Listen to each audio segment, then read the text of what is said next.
CAA NRC, CAA মানেই NRC, detention camp, আদৌ সম্পর্ক আছে?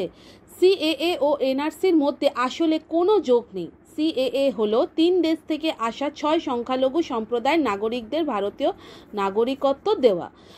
ভারতীয় নাগরিকদের ওপর এর কোনো প্রভাব নেই। আর এনআরসি হলো প্রকৃত ভারতীয়দের খতিয়ান। নাগরিকত্ব সংশোধনী আইন নিয়ে দেশজুড়ে রাজনৈতিক চাপানোতর জারি। কেন্দ্রের শাসক দল বলছে সিএএ এর ফলে লক্ষ লক্ষ মানুষ উপকৃত হবেন, আর বিরোধীরা বলছে নাগরিকত্ব আইনে ভিটেমাটি ছাড়া হবে অনেকেই। এই চাপানোত্তরের মধ্যেই সোমবার সিএএ কার্যকরের বিজ্ঞপ্তি জারি করল কেন্দ্রীয় স্বরাষ্ট্র মন্ত্রক। সিএএ কার্যকর করার মধ্যেই প্রশ্ন উঠেছে NRC, national register of citizens নিয়ে। আসলে বিরোধীরা সিএএ কে পৃথকভাবে দেখতে নারাজ।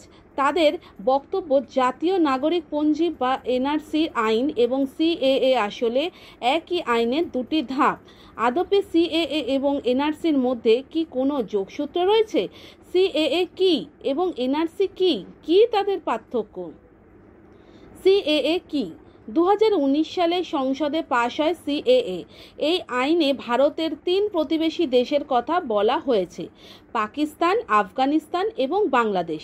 আর ওই 3 দেশ থেকে আসা হিন্দু, খ্রিস্টান, বৌদ্ধ, জৈন, শিখ ও পার্সিদের ভারতীয় নাগরিকত্ব দেওয়া হবে সিএএ এর মাধ্যমে। এক্ষেত্রে শর্ত হলো তাদের অন্তত 5 বছর ধরে ভারতে বসবাস করতে হবে, তাহলেই তারা নাগরিকত্বের জন্য আবেদন করতে পারবেন। যারা ভারতীয় নাগরিক তাদের জন্য সিএএ নয়। নির্দিষ্ট শর্ত পূরণ করলে প্রতিবেশী 3 দেশ থেকে আসা সংখ্যালঘু বিদেশি নাগরিকদের ভারতীয় নাগরিকত্ব দেওয়ার জন্যই এই আইন। এনআরসি কি? জাতীয় নাগরিকদের পঞ্জি বা এনআরসি হলো ভারতের কোনো রাজ্যে বসবাসকারী প্রকৃত নাগরিকদের খতিয়ান। জাতীয় নাগরিক পঞ্জিতে প্রকৃত ভারতীয়দের নাম নিবন্ধন করা হয় এবং জাতীয় পরিচয়পত্র দেওয়া হয়। অসম ছাড়া ভারতের আর কোনো রাজ্যে এখনো পর্যন্ত এনআরসি কার্যকর হয়নি।